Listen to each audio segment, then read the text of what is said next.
इस मूवी की story love पर आधारित है। इसमें एक लड़का लड़की से बहुत प्यार करता है। किसी वजह से वो उस लड़की के साथ शादी नहीं कर पाता और स्टोरी सीधा 12 साल आगे जंप करती है, जिसमें हीरो की शादी हो चुकी है और उसकी जो बीवी है वो पति बेवड़ा होने के बावजूद भी उससे बहुत प्यार करती है। कमाल है, पर ऐसा क्यों करती है और कि 12 साल पहले लाइफ में क्या हुआ था कि वो आज की लाइफ में कबीर सिंह बन के घूम रहा है। तो दोस्तों, तो आपको फिल्म देखने के बाद ही पता चल जाएगा।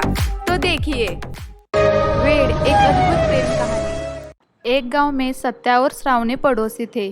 श्रावणी बचपन से ही सत्या से बहुत प्यार करती थी। मैं सत्या से इतना प्यार करती हूँ, लेकिन मेरे प्यार को सत्या कब समझ पाएगा कुछ पता नहीं। लेकिन सत्या को इस बात का पता नहीं था। वो सिर्फ हमेशा सुबह से शाम तक शराब के नशे में धुंध रहता था। इसका भी एक कारण था। सत्या अपने पिता के साथ मुंबई में रहता था। उसे क्रिकेट का बहुत शौक था। पापा, मैं क्रिकेट टीम में शामिल होना चाहता हूँ। क्रिकेट में ही मैं मेरा करियर करूँगा। चुप हो जाओ, सुबह से शाम तक शराब में डूबे रहते हो और तुम्हें क्रिकेट खेलना है। कोई क्रिकेट विकेट नहीं खेलना, कोई काम देख लो अच्छा सा। लेकिन सत्या अपने पिताजी के विरोध में जाकर क्रिकेट टीम ज्वाइन कर लेता है। उसे स्थानीय रेलवे क्रिकेट टीम के लिए चुना जाता है। ऐसे ही एक दिन मैच फिक्सिंग हो जाती है और सारा इल्जाम सत्या पर आ जाता है। अरे, आप समझने की कोशिश क्यों नहीं कर रहे? मैंने कुछ नहीं किया। तभी उसकी मुलाकात निशा नाम के एक खूबसूरत लड़की से होती है। वो दोनों एक दूसरे के प्यार में पड़ जाते हैं। क्या तुम मुझसे बहुत प्यार करते हो? हाँ निशा, मैं तुमसे बहुत प्यार करता हूँ। मैं तुम्हें छोड़कर कहीं भी नहीं जाऊंगा। तुम मेरा साथ दोगी ना? निशा के पिता एक नौसेना अधिकारी थे। उन्हें सत्या और निशा के बारे में सब पता चलता है। थोड़े दिन में सत्या को क्रिकेट से निकाला जाता है। ये कैसे हो गया? मुझे तो फिक्सिंग के बारे में कुछ पता भी नहीं था। इसकी वजह से वो बहुत परेशान होता है। तभी वो शहर के बड़े गुंडे अन्ना भास्कर के प्रतिस्पर्धी के विरुद्ध मैच खेलता है। अरे वाह सत्या, तुमने तो आज कमाल कर दिया। आज तुमने ये मैच जीतकर मेरा सर ऊंचा कर दिया।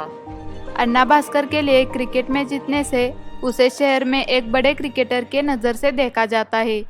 तभी एक दिन पब में सत्या की गर्लफ्रेंड निशा को अन्ना भास्कर बुरी नज़र से देखता है। अरे ये लड़की है या बवाल है? मैंने तो ऐसे लड़की आज तक नहीं देखी। अरे चमक चलो, क्या तुम मेरे लिए काम करेगी क्या? ये सब सत्या देखता है और अन्ना भास्कर को मारता है। तब से अन्ना भास्कर और सत्या में दुश्मनी हो जाती है। साले ने मुझे मारा ना, अब चाहे कुछ भी हो जाए, लेकिन सत्या और निशा को मैं जरूर अलग करूंगा। तभी अन्ना भास्कर को पता चलता है कि निशा के पिताजी भी सत्या के विरोध में है। इसीलिए अन्ना भास्कर निशा के पापा की मदद लेकर सत्या और निशा को अलग करने से सफल हो जाते हैं। तब से सत्या और शराब पीने लगता है। ऐसे ही एक दिन, निशा, तुम मुझे छोड़कर क्यों चली गई? मैं तुमसे कितना प्यार करता था। तुम भी मुझसे बहुत प्यार करती थी ना, लेकिन ऐसा क्या हो गया? कुछ आता पता भी नहीं चल रहा है। कहाँ गई हो निशा तुम? सत्या के जीवन में ये सब क्या हो रहा है मुझे पता है। सत्या मुझसे प्यार नहीं करता, लेकिन मैं सत्या से प्यार करती हूँ। मुझे ये सब नहीं देखा जा रहा है। उसके पिताजी की भी कितनी बुरी हालत हो रही है। तभी वो सत्या से शादी करने का फैसला लेती है, जबकि उसे सत्या के बारे में सब पता था। और एक दिन उनकी शादी हो जाती है। शादी के बाद श्रावणी हर रोज ऑफिस जाती थी और पूरा घर संभालती थी, क्योंकि उसे लगता था कि आज ना कल सत्या सुधर जाएगा। लेकिन सत्या को कुछ लेना देना ही नहीं था। वह हमेशा ही निशा को याद करता था। निशा, तुम मुझे छोड़कर कहाँ गई मुझे पता नहीं, लेकिन मुझे तुम बहुत याद आ रही हो। श्रावणी, अरे श्रावणी, तुम्हारी तनख्वाह अभी हुई या नहीं? चलो, मुझे तुम्हारी तनख्वाह दे दो। मुझे शराब पीने जाना है। एक दिन शहर में एक युवा क्रिकेट टीम चुनने के लिए सत्या को आमंत्रित किया जाता है। सत्या जी, हमारे शहर में एक युवा क्रिकेट टीम चुनाई जाने वाली है और आप तो अन्ना भास्कर के लिए टीम में खेले हो, इसीलिए हमने तुम्हें चुना है। क्या आप आ सकते हो? हाँ हाँ, मैं आऊंगा। ऐसे कहकर वो दिल्ली जाता है। वहाँ उसकी मुलाकात खुशी नाम के एक छोटी लड़की के साथ होती है। उसे भी क्रिकेट का बहुत शौक होता है। अरे खुशी, तुम तो इतनी क्यूट हो और तुम्हें भी क्रिकेट का कितना शौक है। हाँ अंकल, मुझे बचपन से ही क्रिकेट का शौक है और मैं बड़ी होकर बड़ी क्रिकेटर बनने वाली हूँ। तब पता नहीं सत्या को उस लड़की के बारे में अपनापन महसूस होता है। वो उसके बारे में पता करता है तो उसे एक चौंकाने वाली बात पता चलती है, क्योंकि वो खुशी दूसरी तीसरी कोई नहीं बल्कि निशा की बेटी होती है। निशा के पिता से पता चलता है कि निशा की मौत हो गई है। ये सब क्या हो गया?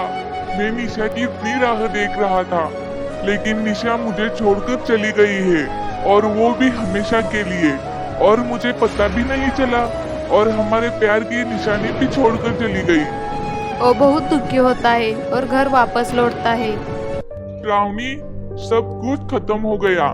मैं निशा से कितना प्यार करता था, लेकिन वो तो दुनिया छोड़कर चली गई है और मुझे पता ही नहीं था ये सब क्या हो गया। और वो श्रावणी को गले लगाकर बहुत रोता है। तुम चिंता मत करना, सब कुछ ठीक हो जाएगा, मैं तुम्हारे साथ हूँ ना।